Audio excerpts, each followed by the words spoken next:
Hello, affluents, and welcome back. There are a total of 83 Russians on Forbes' billionaires list, and 68 of them are considered to be oligarchs. Most of you might have heard the term Russian oligarchs somewhere. But do you know who they are? What really makes someone an oligarch? And what impact do they have on the politics and economy of Russia and beyond? Let's find out in this video. Keep watching! The story starts from the dissolution of the Soviet Union in 1991, which led to a massive economic and political vacuum. The transition from a communist dictatorship to a multi-party democracy with a capitalist economy was chaotic. During the period, Russia experienced hyperinflation, unemployment, and a significant drop in living standards. The living standards of most of the Russian citizens, already low, are still sinking.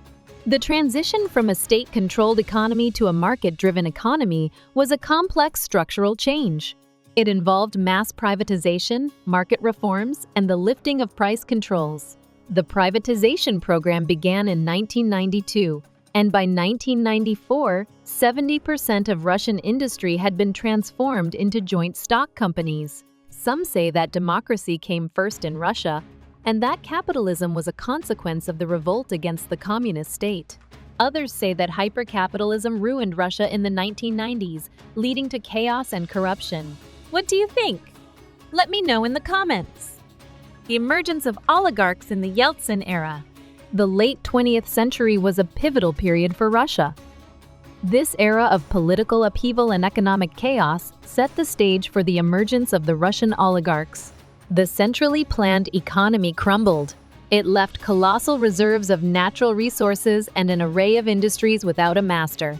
The government's attempt to transform the centrally planned economy into a market-oriented one created unprecedented opportunities. Mikhail Gorbachev's policies of perestroika and glasnost in the late 1980s had already set the stage for economic reforms and opened the door for the first private businesses. It signaled the end of total state control over the economy. As the Soviet Union dissolved, Boris Yeltsin, Russia's first president, and his administration started a controversial privatization process. This process was marred by a lack of clear rules and rampant corruption, providing a fertile ground for the oligarchs to emerge. The privatization scheme, particularly the loans for shares program, allowed these businessmen to acquire significant stakes in former state-owned enterprises, especially in natural resources and media, at a fraction of their real value. The auctions were often rigged, lacking genuine competition, and in many cases, the oligarchs owned the companies acquiring these assets. The most influential oligarchs from this era included figures like Roman Abramovich, Boris Berezovsky, Vladimir Gusinsky, Mikhail Khodorkovsky, and Vladimir Potanin, among others. They gained substantial political influence, which in turn helped them to consolidate their economic power further. Oligarchy in the Putin era. The period when Vladimir Putin became president marked a significant shift in the relationship between the oligarchs and the Russian state. Some oligarchs from the Yeltsin era were imprisoned or fled the country, but a new wave of oligarchs emerged who were closely allied with Putin. This new generation included individuals from Putin's inner circle, including childhood friends and former colleagues from his KGB days. Putin's approach to the oligarchy was characterized by a grand bargain. Oligarchs could maintain their wealth and positions in exchange for their explicit support of and alignment with his government. Putin demanded loyalty and made it clear that defiance would have consequences, so the oligarchs who opposed or defied him faced legal prosecution and loss of assets. For example, the open opposition of Mikhail Khodorkovsky against Putin landed him in jail for a decade. The new rules were crystal clear: align or face annihilation. This era saw the rise of oligarchs such as Arkady Rotenberg and Gennady Timchenko, who benefited from state contracts and had close personal ties to Putin. Fast forward to today, and you'll see that while the heyday of the oligarchs acting as political puppet masters might seem subdued, don't be fooled. Their influence hasn't disappeared. Now, it's less about flashy political maneuvers and more about strategic alignments and quiet consolidations of power. They may not be as overt in their political engagements, but make no mistake, their influence still pulses powerfully under the surface. It shapes Russia in ways that are both seen and unseen. international presence and influence. Now, let's zoom out and take a global view. Think about it, Russian oligarchs own jaw-dropping properties in some of the world's most prestigious locales, penthouses in New York, mansions in London, luxury villas on the French Riviera. Their investments and business operations span continents. But you know, the world stage comes with its own set of challenges, especially with the political baggage they carry from home.